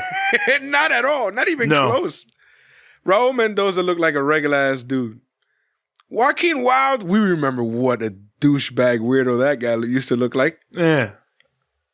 All of a sudden, Legado de Fantasma, gangsters. Yo, my homie Raul Mendoza got that really, really tight fade with that nice little Andrade beard going on. And then my boy Joaquin Wilde got a whole new setup. He's brolic and jacked as fuck. He got the little evil, thug number 2 beanie. They flipped completely. It's crazy how this started with them being kidnapped by luchadors. Mm-hmm. They went from fuck niggas to gangsters in 2 minutes. We're gonna fix you by having you get kidnapped by luchadors. And it actually fixed them. And then they became the luchadors who were kidnapping? Yeah. I guess that's how it works. You join the unit, you become part of the unit. So what happened to the original Tony Yayo and Lloyd Banks? I guess they've moved on to greener pastures. Who were they though? Word, facts. Who were those people? See, NXT, I just gave you an idea for a story. Gotta follow up on that now. You can bring Andrade and Humberto back or Humberto and Angel back that way. Yes. We start off with some mat wrestling. Oh, yes. To just like on the other channel, we're going to warm you up with some mat wrestling before we go into all the crazy shit. They've been doing it right. They've been calling each other or some shit. I don't know. we going. This is how we going to map out our show. Triple H been calling Tony don't completely bury us this time again. We're going to do this. That sounds good. I'm going to do that as well. But I'm gonna go against you here and here. We're gonna do something different there. Yeah, that's fine. It has to be different. If not, they knew. Dad must never know. This conversation never happened. Let me put my thugs on. So we get Carter coming in, and he hits the Bronco Buster because, like DX in 98, MSK, they're here to rip ass. Tell that to Nia Jax. Yeah, I was gonna say shit. Nia was the one. Actually, we're gonna rip ass. My hole. Has she spoken to X-Pac about that? He could sympathize, if anybody. Yo. Oh my god. Yo, did you notice that Wesley and I have the same exact hairdo?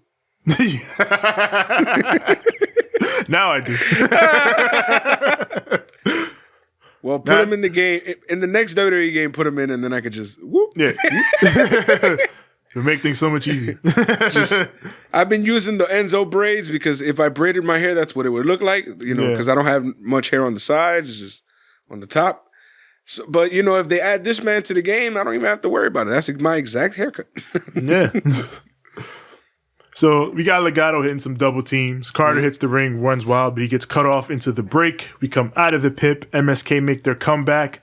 They decide to hit some dives.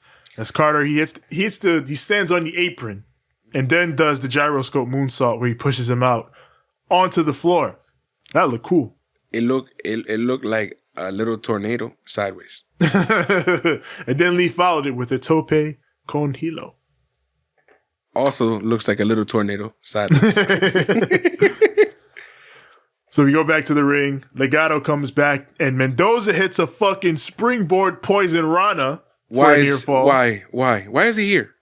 Why are we going crazy like this out of nowhere? Vince, if you know how to use this man, I'd say call him up, but you don't. Yeah, no. I would make this man just murder motherfuckers. Like, look, he flies, and when he hits, the impact is. We've been putting this man over for years. Raul Mendoza. Oof. Him, Jaoud. What the fuck happened to Jaoud? He's hurt. Oh, aye. Yeah, he's hurt. Bring him back. I miss him. Yeah. Get well to my boy. Who his name is not Jaoud anymore. Huas. Get well, Huas. Man, you know his name is Jaoud forever. That's what they're calling him. Ryu. So MSK, they make their comeback and they hit their finish center ring for the 1, 2, and 3, and they advance to the finals. Yo, their finish is mean. Yeah. I was not expecting the stand-up blockbuster. Yeah, this was a good match. All of MSK's matches in this tournament have been exciting. But that's what they do. Yeah. It's NXT needed tag teams. Good job. They're like this weird young buck, Hardy Boy, Edge and Christian hybrid. Yeah. I don't know how they do it, but it's good. Yeah. So, having fun with this. We get a promo for Xia Li, who is set to kill somebody in a little bit. Scary. Yeah. They're just showing that, Xia Li, she became a killer, and ever since she's been back, she's been killing people. And she probably going to kill somebody tonight. Every time I see her now, I'm just like, spooky, scary. Stay away. Yeah. She need to wrestle Mercedes Martinez. That's the only way. Yeah. Speaking of, here is Mercedes Martinez. Oh, shit. Talks about how, she came back to NXT because she wanted to complete her 20-year journey and become women's champion. Says Toni Storm is a little girl who's not ready for this. Oh! And Io's going to need a lot more than she's shown to take her out. Oh! Real shit. Yo, Auntie about to whoop everybody ass.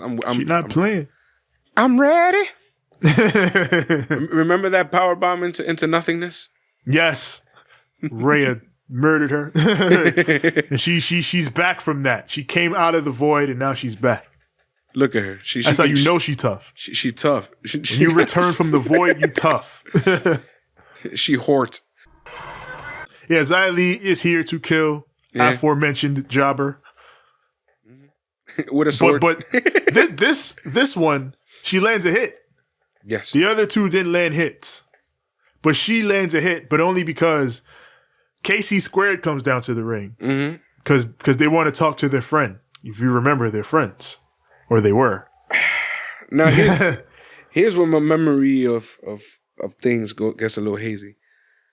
When? So yeah, Kaden and Casey beat Xia. Xia got pissed. Boa came and got her like, all right, we're going to fix you. And then they fixed her. Then they beat him up in the training room. Yeah, they torched them in the training room. And then they became monsters. Because apparently Boa's Xia Li's little brother somehow. Yeah. Even though they never mentioned this before. They're like, brother and sister. And then so this is like some weird ass like Nikki Cross Alexa Bliss situation. I suppose. Where the Fiend did that thing to Alexa Bliss and now she's woo. And then for like that's kind of what the story is here. Then, I guess. Then for weeks Nikki Cross is like, "You're my friend. Stop doing this. You're supposed to be my friend." And then Alexa's like, "What are you talking about? I'm fine." And then she tweaks, and then all of a sudden now she's Bray Wyatt's avatar. Yeah. I guess that's what this is. I mean, yeah, KC Squared waited. Well, I guess they were busy with the Dusty. I was like, we'll deal with Xia after we win the Dusty. But now that they lost, let's go deal with Xia. All right. So the match happens, and then Kaden Carter starts yelling at Karen Q, because we all know that's Karen Q. Yeah. She goes up to the rim. She's like, "Oh, you're the person. What did you do to her? She wasn't like this before. Why have you changed my friend? She was my friend." Yeah. And so then Xia comes up no. and is like, "Hey, fuck off!" And she throws her off the stage. Whole time, Casey Catanzaro just chilling at ringside. She ain't try to save Kaden. Nah. She's like, "Baby girl, that's your mess." Yeah. I'm not going to die. Yeah. But she does. She dies anyway because Xia runs down and kills her. Because, that's different. That's because the fucking Shifu was trying to kill Boa. Yeah, she grabs Boa and starts to kill him. And then Zaya's like, no, wait. And she runs down and kills Casey. And then she comes back like, "Okay, I'm sorry." And then she lets Boa go. Yeah, Karen Q does like a little Rusev crush thing with her hand. Yeah. And then Xia has to go crush. And then she's like, "Now will you let my brother not die?" Yeah. Because all of a sudden, that's her little brother. Man, are they doing this to try to get us invested in Boa? Is that the true intent of this storyline? We're gonna turn Boa into the underdog? We all feeling all types of way about Boa and shit. Like, stop fucking up Boa. We love Boa. Stop doing this to my boy Boa. Yeah. He don't deserve this. Nah, he's a good guy, bro. Yeah, stop this. At the end, they do a really weird shot where it looks like they're about to go up Karen Q's dress. Yeah, they do that front shot they do when they first come out where they stand by the thing and then they like pan through it. Pan down, and I'm like, "Yo, where you going?" Yeah, whoa. I didn't know this was that type of situation. And then it zooms in, and you're like, "Yo, where you going?" McKenzie is back, yes. She sees Mr. Regal and asks him about the Dusty Classic, and Regal is like, "I want to congratulate MSK for advancing, but now I'm very busy. Sunshine? If you'll excuse me, Sunshine." So he opens the door to his office, and Scarlett is on his desk. Pause. When I saw her on that desk, I'm like, damn. If I done found Scarlett, yo, Regal, what you doing, Regal? If I found Scarlett, Regal is not tempted by such bullshit. Bro, if you found her up in your room like that, I'd be like, yo. That's me. I ain't William Regal. Scarlett is there to talk to him. Regal's like, "Can I help you, Sunshine?" She says, "I'm here because if he comes here, it's not going to be good." She says, "Time is up for Escobar." She wants him next week. And Regal is just books it and is like, "All right, get out now." In a much more Regal way than that, obviously. He's just like, "Be gone with you, Sunshine." Yes. Carrying Cross and Escobar. All right. Now if you'll excuse me. Yeah, shit like that. Yeah. If you'll excuse me now. Yeah. Be gone with you, Sunshine. And then she says some shit in Latin. And then... All right. All right. That's fine. That's great. William Regal. All right. Very, very well. I'm going to talk to some voodoo people and see what that means. We got The Way. The Way is here. But where were they going without ever knowing the way? Johnny is in a wheelchair and he has a sling on his left arm. Why? Yo, hold on. This whole show, these two, Johnny Gargano and Austin Theory, because Candice and fucking Indie wrestling. That I know Indy, but it's her last name that doesn't want to come out. Hartwell. There you go. I was gonna say Blackheart. That's Shotzi. Hey man, this is what happens when everybody's a heart this and similar ass name. Y'all niggas need to come up with more original names, motherfuckers. Like, what's wrong with you? My name is gonna sound like your name. I'm gonna look like you. You're gonna look like me. Stop doing this shit. William Regal came out immediately to deal with this bullshit. Like, come on. He's like, Johnny, you fool. He literally calls him a fool. Oh yeah. So apparently, right? He posts up a picture, right? Yes. Of his, because William Regal's like, he automatically goes, yo, I just spoke to the medical guys in the back. You're fine. What the fuck is this? Yeah. And he's like, oh no, look, I'm hurt, blah, blah, blah. Here's my what do you call it? My x-ray. Yeah. And then this is so funny. Austin Theory turns him. He makes Austin Theory turn him every time. It's like, turn me. Yeah. Just when Regal first came out, he was like, who is that? Who is that voice? Austin, turn me. I can't turn me. It's like he turns him. And basically it's when he shows the picture of the x-ray, William Regal's like, do you even know what that is? And then he basically the way but to be honest, they could have flipped the x-ray. Just saying. But I mean, this is William Regal. You can't fool William Regal. William Regal automatically notices that it's an arm, obviously, and you can see the radius and the ulna right on the and you can see it's a really bad fracture. It's literally, to be honest, they would have probably had to like screw his arm back together. That's how bad it was. It was both the radius and the ulna were completely broken. Yeah, and that shit looked nasty. So, to be honest, if that was real, like, Johnny Gargano probably would have not even made it into the fucking... He would have been in pain. Shit. Wade Barrett would have been right. It's a tragedy that Johnny Gargano can't walk because of his broken arm. Fucking Regal's like, you fucking idiot. Like, and then he's like, you know what? How about, Austin Theory becomes your stand-in? All right, if you can't defend the title, how about Austin defends it for you? And then Johnny's like, no, I don't want that. Of course I don't want that. So then Regal's like, okay, so then the other option is you just forfeit the title. Mm-hmm. And Johnny's like, I don't want that either. So Johnny's like, come on, just give me some time to rehab. I promise I'll rehab. I'll be back better than ever. We can have the match. But then Regal's like, all right, hold on, Sunshine. I need to ask Kushida what he thinks about it. All right, so when he goes, I need to ask Kushida about it, right? Why do you need to ask Kushida? What do you need to ask Kushida for? What do you got to ask Kushida for? And then he's like, no, I got to ask him. Blah, blah, blah. Little does he know, Kushida's standing right behind him. And he was there for a hot minute. He was there for so long that Austin Theory knew he was there. But because Austin Theory is such a fucking bonehead. When Regal is like, I'm going to ask Austin Theory what he thinks. Austin Theory turns toward Kushida like, hey, what do you think? Hey, what do you think? Wait a minute. You fucking bonehead. Then Kushida obviously whoops his ass. Yeah. He takes the belt. This is the goofiest shit on God's green earth, but it's fucking great. It's hilarious. He grabs the title, and then Johnny grabs it back like, no. But then Johnny gives himself up by not only standing up, but then grabbing at the title with both his arms, including the so-called bad arm.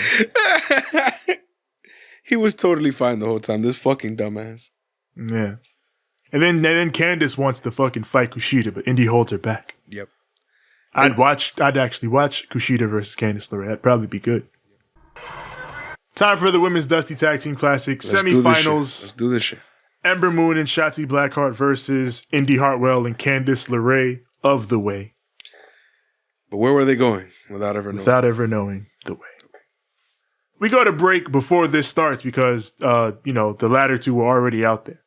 And we come back in progress. The Way is in control. Shotzi is on defense. Ember runs in. They fight on the apron. But then, Candice holds Indy's hand and she rope walks into Arana. Yeah. And that sends Ember into Shotzi on the floor. That was cool. Fucking killed the poor girl, but that's all right. Yeah. We come out of the pip. Shotzi gets a hot tag. She runs wild. The match breaks down into a big 4-way, and then the Way takes control. Candice hits a moonsault on Ember, then a tope on Shotzi. She almost Brie Bella herself on it though. Like she stopped almost short. Like her leg got caught. But it still came off. It still looked. Yeah, but she still got it because she still connected with her opponent, and then it worked out. Yeah. But about his Bad Bunny slip. About it. Yeah. Yeah. It was a slip, but it still worked out. Up fine. It ended up fine. But Indy, she hits springboard elbow and a stomp, and that gets a near fall. Shotzi comes back with a DDT. Ember hits Candice with the Eclipse. So then Shotzi goes up for the senton, but Indy comes in, and she takes the bullet for Candice, but that's actually a bad move. Yep. Because Indy was the actual legal woman in the match. So Shotzi just pins her. Which I see shit happening later because that's how misunderstandings work in wrestling. Yeah. Where it's like, hey, I took a bullet for you. Yeah, but you were the legal woman. You fucking idiot. Yeah, you fucked up. Should have just let me take it. She couldn't pin me. Exactly. Yeah. It is what it is. It's what Cesaro would press the button for and be like, you want to talk about most bonehead plays? We move on. Post-match, Dakota Kai and Raquel Gonzalez come out to initiate the cutscene. Our stare down for the finals coming this Sunday. Yeah. But we get a variant because Regal just comes out real quick and he's like, yes, the winner will get a women's tag team title shot. Because we didn't announce that up until this point, but now it's happening. So goodbye. Which we all knew was going to be what happens. Yeah, they just, like, this was just him officially saying it. They had never said it to this point. So it was like, yeah, because we were wondering ourselves, like, I hope that's what they're going to do. Yeah, that's what they should do, because we said the men's has that stipulation, so the women should have it too. We got Thatcher and Ciampa. They talk about, having a war with the Undisputed Era last week. Talk about their opponents tonight, the Grizzled Young Vets. Ciampa's like, it's funny how you call yourselves that, Grizzled Young Vets. We all know I'm the oldest man here on NXT. He even says, Thatcher and old man Ciampa, we're going to beat your asses tonight. We're going on to Vengeance Day. Fucking toothless Thatcher over here. Fucking poor. You seen his grin? Yeah. I'm not going to say his name. This motherfucker trying to make his way into the show today. Yep. but he's trying. He remind me of that motherfucker a little bit. Because it's a shame. Like, just toothless grin over here. Yeah. Why did you have to be so fucking good at this shit and then do what you did? Mm-hmm. That's it. You were synonymous with this shit is what the problem is. Yeah. Like he's literally one of the best ever to do it, but he did what the fuck he did. This is our life, bro. I realize that this is life. There's so many areas of gray that it's not even funny. It's weird. Yeah. By the way, I hate NXT's Pip. Like the entire time, it's just like mad food commercials and it is. It's true. Like on Dynamite, it'll be a movie, basketball, yada yada. Maybe a USA, pizza, maybe a couple of food ads here and there. But fucking NXT is you trying to eat right now or what? Yeah, it's because you want some pizza. You want some what you want? It's 8:00 on a Wednesday night. You ate yet? Nigga, I ate at 5, bro. We ate at 5, bro. Shut up. Well, here go the menu right here. Listen. You watching wrestling, you need a slice. We got McKenzie with Santos Escobar. Tells him he's got his match with Karrion Kross next week. Escobar still, after all this time, not shook at all. Never. Mendoza and Wild come in. They want to apologize for losing, but Santos is like, don't even apologize. So when you apologize, that shows weakness. You good. Shit happened. Yeah. I had a match. I lost. Shit happened. Yeah. We just go move on. Yeah. I need y'all to do something else now. Mm-hmm. So he tells him, go find Kross. Make sure he don't make it to next week. Now here's where you fucked up. Yep. But he didn't fuck up because I think he knew. Maybe. He sent... You know what? Yeah, because the last time this happened, he just watched like, oh, word? He sent them boys on a suicide mission to keep Karrion Kross busy so he can do what he got to do. We got a video package for Prince Falcon David and Peter Dunne ahead of their championship match this Sunday. The match that Europe has been waiting a decade to see. And now we got Austin Theory versus KUSHIDA. Yes. Johnny is at ringside. Johnny's still faking this injury at ringside. Like, he still got the sling on. Like, he ditched the wheelchair. Like, all right, I can walk. But, no, my arm is still hurt. No. We seen you. We seen you. We seen you. Why these wrestlers think we dumb, deaf, and blind, bro? They think because they don't watch the show, we don't watch the show. Nah, we watch the show. I seen you. Man, stop trying to play me. So KUSHIDA, he decides, since you know what? Since you want to fake an arm injury, I'm going to actually break his arm. He just tries to break Austin Theory's arm the whole match. Just violates the set. Yeah. But Austin Theory is really good at like playing the foil here. Yeah. Because he just keeps muscling him back in. But because he's such a goofy motherfucker, he keeps getting caught up by KUSHIDA's antics. He's a genius. He's a dumb genius. KUSHIDA makes his comeback. He drops Theory with a German for a 2 count. Goes right back to that arm. Theory tries to powerbomb him outside, but KUSHIDA reverses into an armbar on the apron, the hardest part of the ring. Ask Nia Jax's butthole. But Johnny just super kicks KUSHIDA, and that stops the match. So then they're going to beat him down, and they're going to break his arm. So you're going to break my arm? I'm going to break your arm. Yeah. So they set him up in the ring, but as Theory goes under to grab all the plunder, he's pulled into the void. Oh my, do I wonder, who could it be?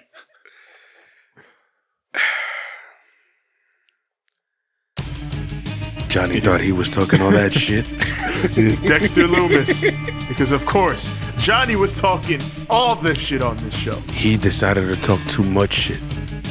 Yep. He's overdue. Far over. Hey, Johnny. You should have been talking shit. Shouldn't have been talking shit.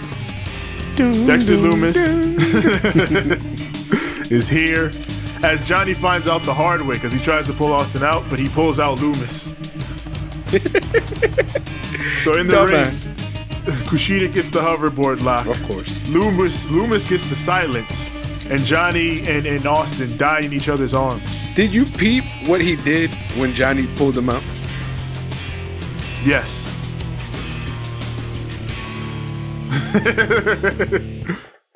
That's it. That's all he did. Why is that stare the scariest move in professional wrestling? It's then when he's got the submission on and KUSHIDA is, posing with the belt and shit, he's just staring a hole through KUSHIDA in that belt. Like, actually, I want that. So it's I will watch out, KUSHIDA, if you win that. Because he wants that. KUSHIDA, you alright as long as you don't talk shit. Yeah. As long as you don't talk shit, KUSHIDA, Dexter Lumis will respectfully just watch you from a distance, and then when it's time to wrestle, you'll wrestle. If you talk shit, he'll attack you. Yep. So be careful. You shouldn't be talking shit. We go and we get a Toni Storm video package. It's Toni time! It is Toni time, and Ray is not here, so I wish he was here. It is indeed Toni time. What happens when Ray is here? Type and let him. It's not Toni time. Oh my god. that beef is the forever beef. But for now, because she's in the other show, it's Toni time. She's gone. Yeah, it's Toni time tonight.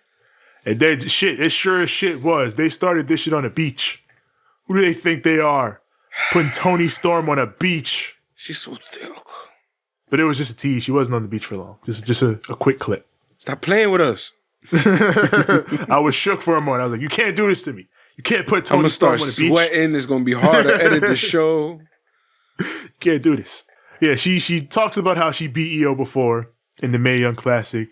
Tells Mercedes that both she and EO will get in line. Because come Sunday, it's Toni time. It's not Toni time. But it is, though. For today, it is. Imperium is fucking they're gangster. They did a whole video package talking about each of their individual strengths and shit and how collectively we'll beat the piss out of you, mate. Absolutely murder you. Yeah. And if you let Walter get in that ring, the way they put over Walter, the general, they ain't really have to say much else. at the end of it, I found it hilarious because the Imperium logo looks like a Hershey bar. It does. Fight me. Hershey. You know what's playing. Next, yes. We find the dead bodies. Yes. Of Raul Mendoza and Joaquin Wilde. I bet you he just punched him. Yeah, He punched him in the stomach once, that's it. He caught them unawares and down they go.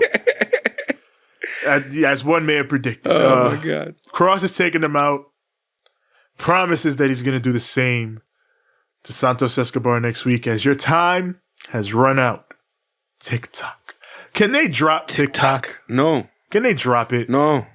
I like TikTok. I don't like it. I don't like it. Fight me. I don't like it. But I like it. I feel like they talk about like the concept of time enough in their promos to where like I get it.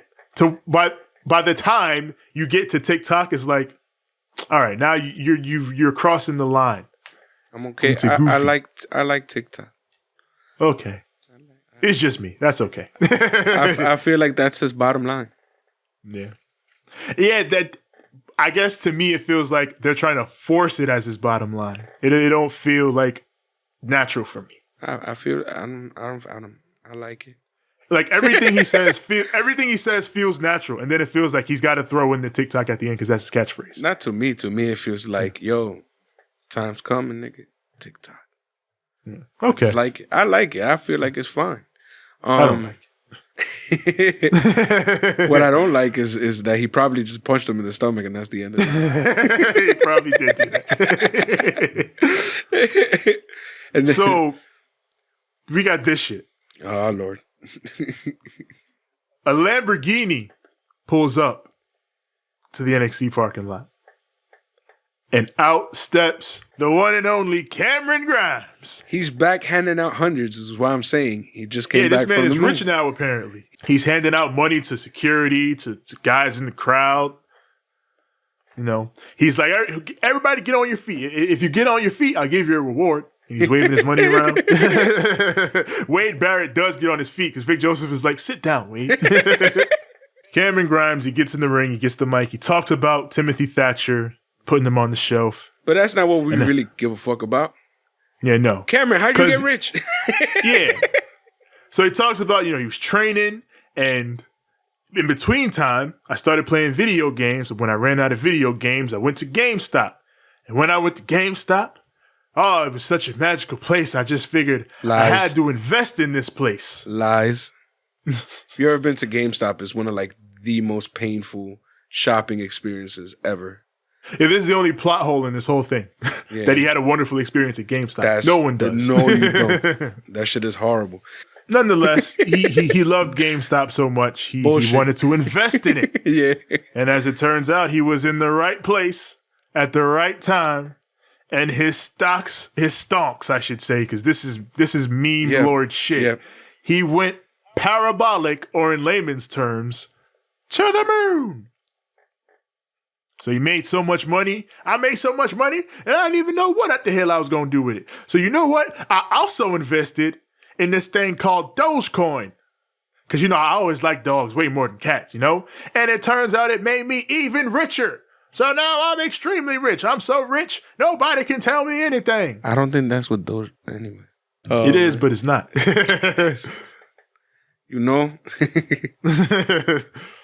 But yeah, but it isn't. Who? Though it isn't. He's telling Mr. Regal, you can kiss my grits, Mr. Regal. Nobody can tell me to do anything. You want me to wrestle Dexter Lumis? No. 7. Oh, this is a fact that only 6 would know. If you go back to, I think, was it Warzone or was it Attitude? I want to say Warzone. On PlayStation, when you picking your theme songs in the games, right? You start looking through the songs and like, yo, what's this? There's a song called Kiss My Grits. Kiss My Grits. And it basically sounds like the Double J song with like no lyrics. Probably was like an off. It'll probably be on one of the Uncaged albums. Man, you gonna look it up. So yeah, he's swimming in his dough, then he's out. Like, whoever was the fucking meme lord that's writing NXT. I think Gabe Sapolsky's down there, but I don't know if it was him or not. Whoever fucking decided to make Cameron Grimes a rich redneck via stocks, the stock market, is a genius. Hilarious. That's the most on the pulse, relevant, ripped out of the headline shit I've seen WWE do in a long time. Yeah, they haven't done that shit since the 90s. They miss a lot of these trends nowadays. Yeah. It feels like not lately because like lately they've been they had Bad Bunny running around Monday Night Raw, so they're getting better at it. McKenzie is with Johnny, who is furious that McKenzie is back. He's like, he didn't like not McKenzie either. So what the fuck is he crying about? He wanted her fired. He wanted to fire not McKenzie. He just wants a not McKenzie that is to his liking. Yep. He wants Caleb Braxton. Do you think Kayla would ask him tough questions about Kushida? Shit, I want Caleb Braxton. Anyways. Yeah, that. But Johnny is like, you know what? All right, fine. For some people, Johnny and Kushida is a dream match, but for me, it's an opportunity to remind everybody that I'm Johnny freaking Takeover. And when it comes to those bright lights and that big stage, no one can hang with me. That's true. So I like Johnny, and finally, all right, he's out of tricks, so fuck it. I'm Johnny Wrestling now.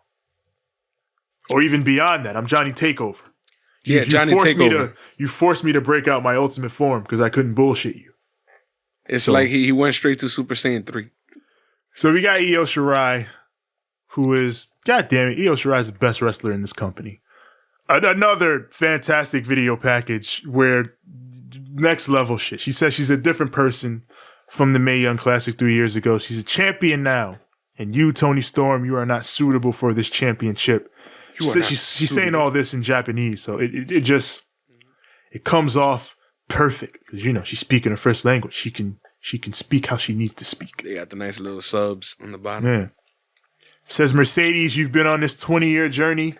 It's just too bad that journey is going to continue forever, endeavor.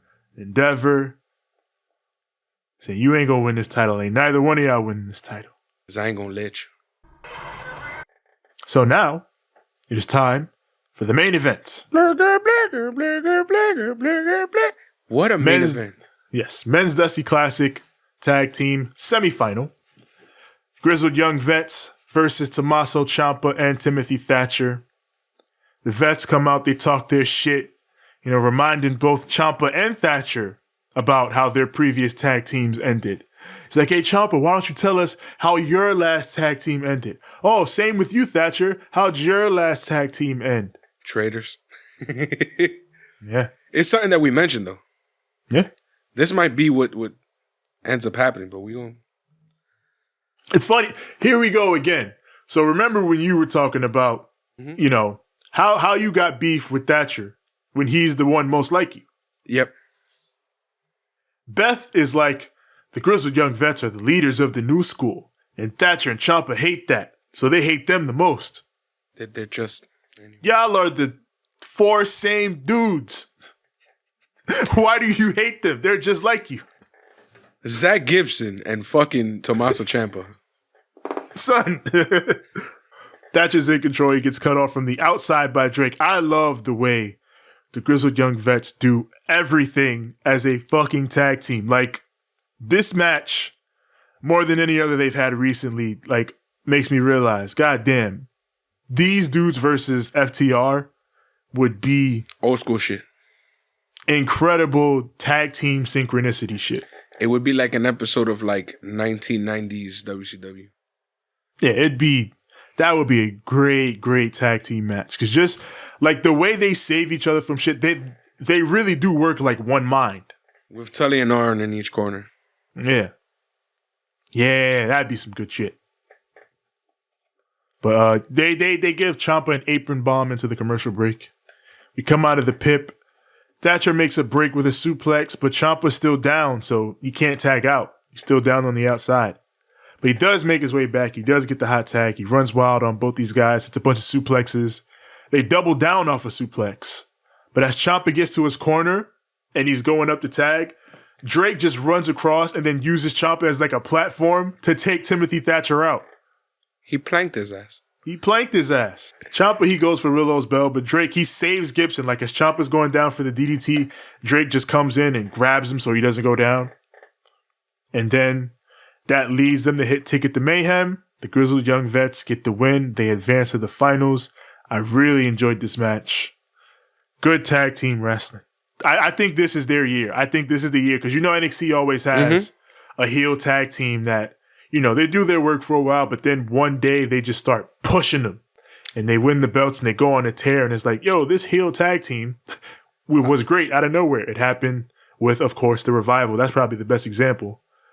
But Blake and Murphy, Authors of Pain. I'm over here still waiting for fucking Oni and Danny's time, but yeah, like they got the belts, man. And they're not doing a damn thing with them because guess who's not a part of the fucking picture? Yeah. So. Maybe when we have a winner to this shit and they got to challenge him. You know what's going to happen when fucking Pat McAfee. I don't care if he comes back. If he talks shit on their behalf, that's fine. That's fine. But my beef is that don't do this if you're gonna only do shit with them when this doofus is here. Yeah, like you put the belts on them. Let them do their shit. Yeah, like let them do shit. Don't just do it when this idiot's around. Yeah. So what I hope is that once the tournament is won and we have a champion and they'll do it because now you got to do it. They get a title shot. So let's see. In any case, we get to the end where we get a bunch of like boxing MMA style face-offs. Man, that's not what it was. You know what that shit was like? That shit was like American Gladiators. Yeah, it was more like that. Like the announcers are running down. All right, it's gonna be this match, and then you see the participants of that match facing off. And they're it's I'm gonna hit you. I'm not gonna hit you. Yeah. Man.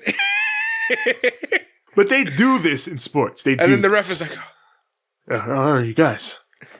But it's weird because like also this is your go home show, and it wasn't very. I mean, everything came like. The tournaments came to an end. It was a good show, but it didn't feel like a go-home show. Exactly. Like, they build on shit. They built on everything they had to build on, but something about it didn't feel... You know what it is? Like, go-home shows, it's usually very fast-paced and action-packed, and this happened, and that happened, and oh my God, and oh my God, and oh my God, cliffhanger. This was like, no, we brought everything to an end, and then at the pay-per-view would be the actual end. Real quick before we wrap up, I'm gonna go back to what you talked about earlier with the way NXT does, in comparison to NXT and AEW and how NXT shows they feel, better put together. Yeah. I feel like that's a thing as being part of the WWE system. NXT has a show formula, and all WWE shows do. All WWE shows, but in this case, NXT, they have a show formula that they're going to stick to for better or for worse. And they don't often deviate from the formula because it's what everyone there is taught. It's how they do things in the WWE system. So sometimes there isn't as much room for flexibility in storytelling and certain things like you would see on the other shows because it's adhering to that formula. And that's not a bad thing all the time. It's just how they do things. It's not a bad thing all the time because then, it's easier to control that way as somebody trying to control a television show. Which is why they look like more polished. NXT is consistent. It's polished. That's why. They practice it. It's their formula. But what fucks you up is that then it becomes a little too samey. Yeah. It's like hip-hop right now. Yeah. You feel me? Formula is good until, you decide, well, maybe I should switch it up a little bit. When you switch it up a little bit is when shit gets real, because then it's like, was not expecting that. That's why I feel like AEW, when it comes to like story, it's not as polished. Like the you get the idea, but the twists and turns that their stories take, that's where I'm like, all right, cool, because they're willing. It's almost like they're willing to risk more for a better payoff or a worse payoff, but as long as it's not the same payoff, they're willing to go that extra mile and make it that way. Yeah, versus like, NXT, they won't go out on a limb like that because they're like, ooh, that might not work out well. Like AEW will stumble more often than NXT does in certain aspects, but because of their risk-taking nature with the storytelling, it leads to higher potential for story payoffs that sometimes NXT can't match because they're bound to the formula. So, it's just different philosophies in running your wrestling show, I suppose. Now that these are done, yes. Which show to you won the war this week? I think I like Dynamite more, just because on top of the in-ring being so solid, you just had all these big storyline progressions, like and hooks. Like Sammy Guevara left the Inner Circle. Oh, what's that contract that Hangman swindled Matt with? And you got the Bullet Club stuff, like, is going crazy. Kenta's existence. Yeah, Kenta's existence, period. The Bullet Club, the Forbidden Door, all of that. It's like I said last week, AEW's main event scene is on fire right now. So all that, I feel like, is coming together for a solid show. But I will be honest and say Cameron Grimes might have been my favorite thing on either show. I was just laughing at his stupidity.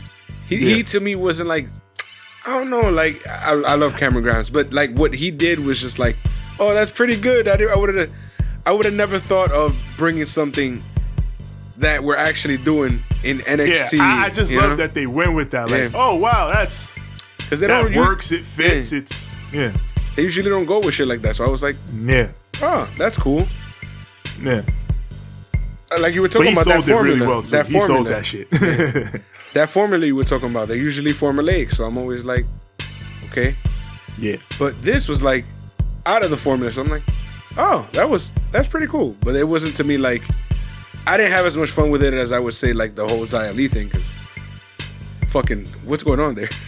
yeah. That's some crazy shit over there. Or like NXT was also a good show. That insane situation with fucking what do you call it? Tommaso Ciampa and Timothy Thatcher with the Grizzled Young Vets. That fucking match was fucking golden. MSK showed out. Like they were both good shows. It's just fucking. I understand you. So my vote is also for AEW, but it's because they just got so many things in my head where I'm like, ooh. It's like they got a shiny toy over there, you know? Yeah. Yeah, it's not really a matter of either show being necessarily better than the other. It's just this show had a lot of things that are exciting me for next week. So. I mean, but this is supposed to excite you for a pay-per-view, you know what I mean? To be honest, the only thing that did that was that weird end American Gladiator. It's like we said, NXT was a good show, but it didn't feel like a go-home show. Yeah, so. It is what it is. Yeah. So AEW and AEW, we're in a, you know what I'm saying? We're in agreement. We're in cahoots. Not really in cahoots, because it's not like we hit each other up before this. Like we just like, yo, what do you think? Yeah, good. Yeah, we freestyled that on the spot. So, ladies and gentlemen, that was the Wednesday Night War here with the Banter Club. Tevin, I'm gonna need you to tell these people where to find us. Yeah, you already know where to find us. Find us on Instagram at Ramblemania Show and at Banter Club Podcast. Find us on Twitter at Ramblemania, Facebook.com/Ramblemania Show. You can also find our group there, Ramblemania Show's Banter Club. It's where we and many of the other podcasts we associate with post our goings on. It is where all the shit goes down. And of course, it's Mania season, so a lot of shit is going down. Of course. As far as the audio goes, we are everywhere audio is found. That is Apple Podcasts, Google Podcasts, Spotify, Stitcher, Anchor. Everywhere your podcasts are found, just search Ramblemania Show or Banter Club. As far as the video goes, you go to YouTube, you hit that search bar, you search Ramblemania Show or Banter Club, and once you're here, you like the videos, you click subscribe, you hit the bell, so that when the new content drops, it goes straight to you. Yeah. As far as me personally, Yeah. Find me on Instagram at TJ the Great One. That's TJ the GR, the number 8, the number 1. And find me on Twitter at TJ the Great. That's TJ the GR, the number 8. It's as simple as that. Find me on Instagram at the number 6, the letter X, the letter L. That is at 6XL. Find me on Twitter at SIIXX. Ain't I great? That is at SIIXX. You're all ready. Tevin, it's time for us to leave him with a look at my t-shirt because it's look at your t-shirt because it's too sweet. Too sweet. And a good fight. And a good night.